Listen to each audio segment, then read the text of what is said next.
Bonjour à tous, on en est maintenant rendu à nos notes de cours 11.2. Alors 11.2, tu vas voir que je te rappelle qu'est-ce qu'une proportion. On se parle d'une situation de proportionnalité. Puis finalement, au verso, je t'amène une nouvelle notion mathématique. Alors un nouveau type de graphique, nouvelle table de valeurs qu'on appelle une situation inversement proportionnelle. Alors d'abord, viens me mettre du marqueur, s'il te plaît, sur la définition de proportion. Alors une proportion correspond à l'égalité entre deux rapports ou deux taux. Alors, une proportion est formée de 4 termes. C'est pas très important que tu t'en rappelles. Il y en a 2 qui s'appellent extrême, le premier et le quatrième, et moyen, c'est ton deuxième et troisième terme.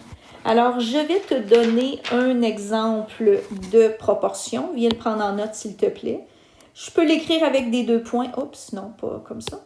Je peux l'écrire avec des 2 points, mais nous utilisons les proportions avec les barres de fraction. Alors, soit que je l'écris comme ça, mais je te le dis, majoritairement, la proportion est écrite avec la barre de fraction. Alors, si on se pose comme question, est-ce que 2 tiers est équivalent à 4 sixièmes ou est-ce que ça, 2 tiers égale à 4 sixièmes, ça forme une proportion? Je vais te montrer une technique que tu as vue l'an passé encore pour vérifier si c'est une proportion. Puis en plus, ça, j'ai fait un lien avec toi quand on est venu résoudre des équations. Alors rappelle-toi, le produit des extrêmes veut dire que tu multiplies ce qui est en croix. Alors est-ce que 3 fois 4 est égal à la multiplication de l'autre côté? Donc c'est pour ça qu'on appelle ça le produit des extrêmes est égal au produit des moyens. Alors et de l'autre côté, c'est 2 fois 6. Donc, 3 fois 4, c'est 12. 2 fois 6, c'est 12. Automatiquement, on est en présence d'une proportion. Donc, c'est une proportion.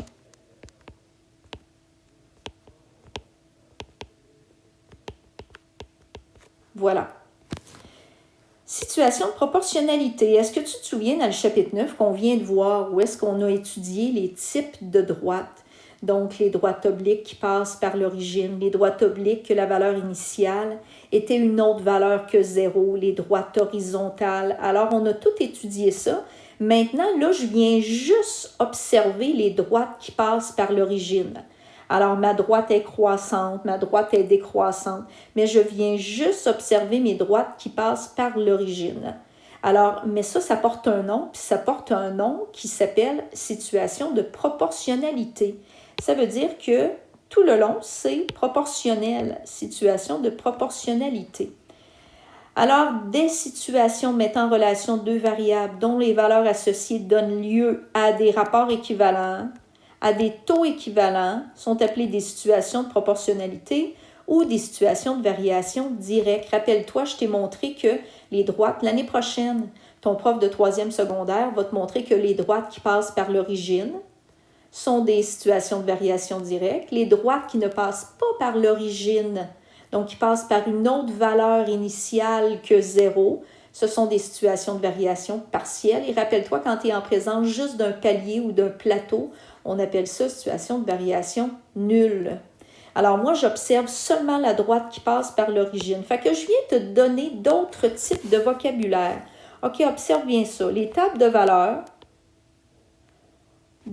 rappelle-toi, là, les tables de valeurs d'une droite qui passe par l'origine, ça a l'air de quoi? Bon, premièrement, regarde bien. Je vais venir mettre en marqueur le dernier picot. Si l'une des variables est 0, alors l'autre est 0. Tu te souviens, hein? Qu'on est en présence ici, ça c'est la valeur initiale. Puis quand tu as 0, 0 dans une table de valeurs, puis que tes bons sont constants, ça veut automatiquement dire que tu es en présence d'une situation de proportionnalité ou une situation de variation directe. Alors là, je viens t'apprendre une nouvelle affaire. Je viens t'apprendre qu'est-ce que c'est qu'un coefficient de proportionnalité, puis ensuite, qu'est-ce qu'un rapport de proportionnalité. Alors, les valeurs de y sont obtenues en multipliant les valeurs de x par un même nombre qui est appelé les coefficients de proportionnalité. Observe la table de valeurs. Si je prends mes valeurs en x, là, 0, 2, 3, 5, 8, je me rends compte que si je les multiplie toutes par 4, chacune, Donc, 0 fois 4, ça fait 0. 2 fois 4, ça fait 8. 3 fois 4, ça fait 12, pardon. 5 fois 4, 20. Et 8 fois 4, 32. Bien, le 4 s'appelle le coefficient de proportionnalité. C'est une information supplémentaire que je suis en train de te donner, c'est tout. Dernière information supplémentaire que je vais te donner, ça rapporte au rapport de proportionnalité. Ça veut dire que si tu fais x divisé par y, ça va toujours être constant. Regarde bien, ton rapport de proportionnalité ici fait x divisé par y. Donc, évidemment, tu ne mets jamais le 0 parce que 0 divisé par 0, c'est une forme indéterminée que ça, on traite ça rendu au cégep en mathématiques. Fait que le 0 divisé par 0, tu t'en occupes pas, mais tout le reste, tu t'en occupes pour la table de valeur d'une situation de proportionnalité pour aller trouver le rapport de proportionnalité. Regarde bien, 2 divisé par 8. Ça fait un quart. 3 divisé par 12, ça fait un quart. 5 divisé par 20, ça fait un quart. Puis 8 divisé par 32, ça fait un quart. Bien, un quart, ça s'appelle ton rapport de proportionnalité. Alors, la table de valeur d'une situation de variation directe ou d'une situation de proportionnalité ne change pas. Tu es quand même en présence d'une table de valeur. Tu peux venir le mettre en... Je viens de faire une petite table de valeur, là. Tiens, je vais t'en inventer une de ce qu'on voyait dans le chapitre 9. Là. Puis ça fait pas longtemps, on vient de le voir, le 9. Alors, imagine que tu as à 1, c'est 3, à 2, c'est 6, à 3, c'est 9.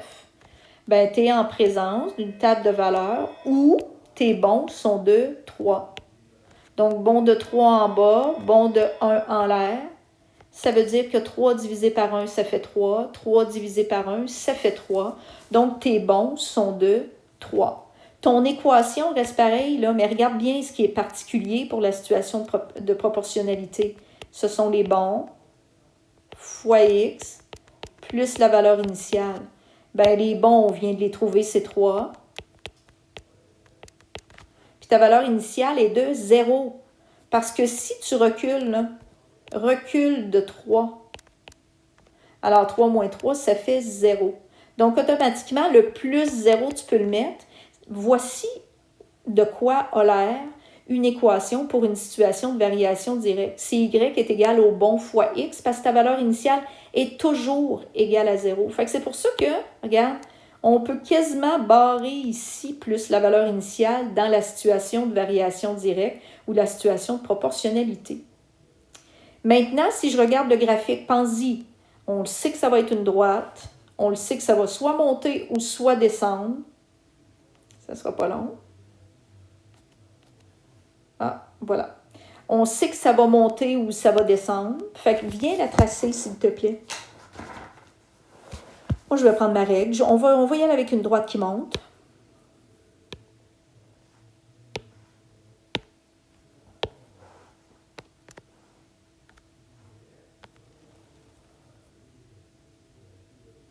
Alors, voici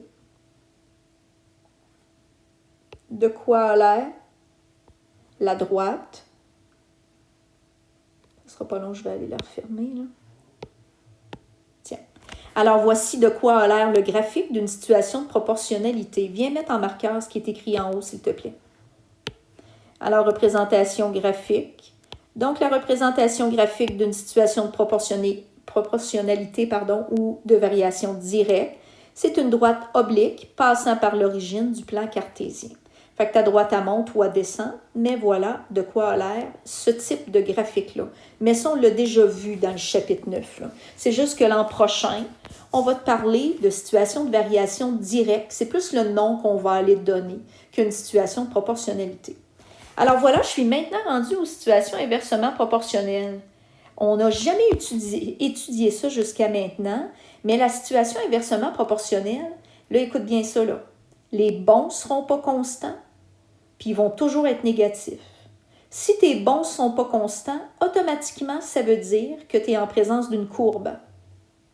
Puis ils vont être négatifs, ça veut dire que ta courbe va baisser. Donc, et ça se nomme, viens le mettre en marqueur, s'il te plaît, des situations mettant en relation deux variables dont le produit des valeurs associées est constant, ça s'appelle des situations inversement proportionnelles ou des situations de variation inverse. L'an prochain, en 3e secondaire, on va appeler ça des situations de variation inverse. Regarde le graphique a l'air de quoi? On va venir mettre en marqueur. C'est une courbe, ça descend. Alors, je te rappelle qu'une courbe, tu ne prends jamais de règle. Donc, tu la fais à main levée. C'est une courbe qui va tendre, qui va approcher des axes, mais qui ne touchera jamais aux axes. Alors, viens mettre en marqueur, s'il te plaît. La représentation graphique d'une situation inversement proportionnelle montre une courbe dont les extrémités tendent à s'approcher des axes sans y toucher. Regarde la table de valeurs correspondante à une situation inverse. Alors, ton X augmente, tu vois-tu? 1, 2, 4, 5, 10, 20, 25. Regarde le Y. 50, 25, 12,5, 10. Est-ce que tu vois que quand le X augmente, le Y descend? Puis en plus, je vais aller te montrer que les bons ne sont pas pareils. Alors, de 50 à 25, ça baisse de 25.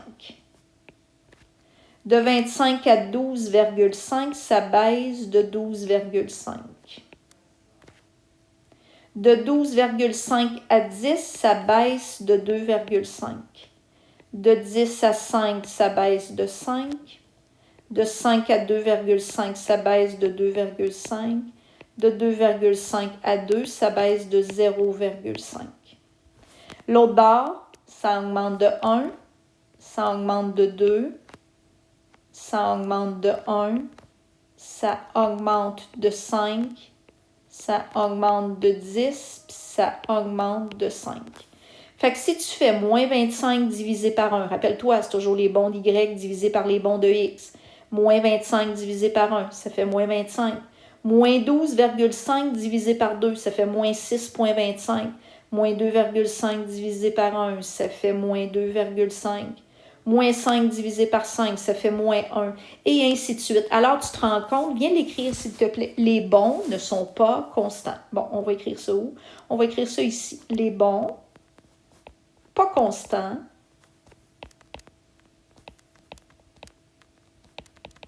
Ça, c'est une première information hyper importante. Puis ensuite, tes bons sont toujours négatifs. Les bons sont négatifs.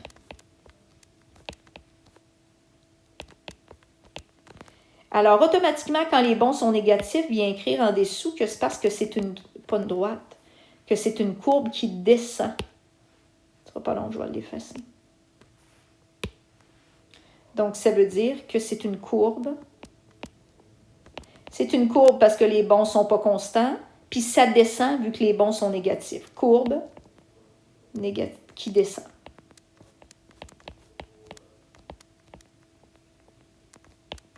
Voilà.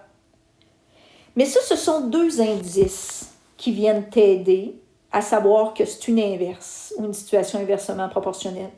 Mais l'indice le plus important, c'est que dans une table de valeurs de situation inversement proportionnelle, si tu multiplies ton X par ton Y, ça va toujours te donner le même nombre. Observe bien. Ici, pour notre exemple, regarde. 1 fois 50, ça fait 50. 2 fois 25, ça fait 50. 4 fois 12,5, 50, et ainsi de suite. Ça fait toujours la multiplication. C'est pour ça qu'on dit le produit de X et Y est constant. Le produit de ton X et de ton Y dans ta table de valeurs, à chacun des points, donne toujours le même nombre. Puis nous, ici, c'est 50. D'autres fois, ça peut être 1000, d'autres fois, ça peut être 25, d'autres fois, ça peut être 64, mais ça donne toujours le même nombre. Dans notre cas ici, c'est 50. C'est ça qu'on appelle produit XY. Puis la dernière information, c'est que, observe ton graphique, est-ce que tu vois que ça ne passe pas par 0, 0? Il n'y a jamais de 0, 0.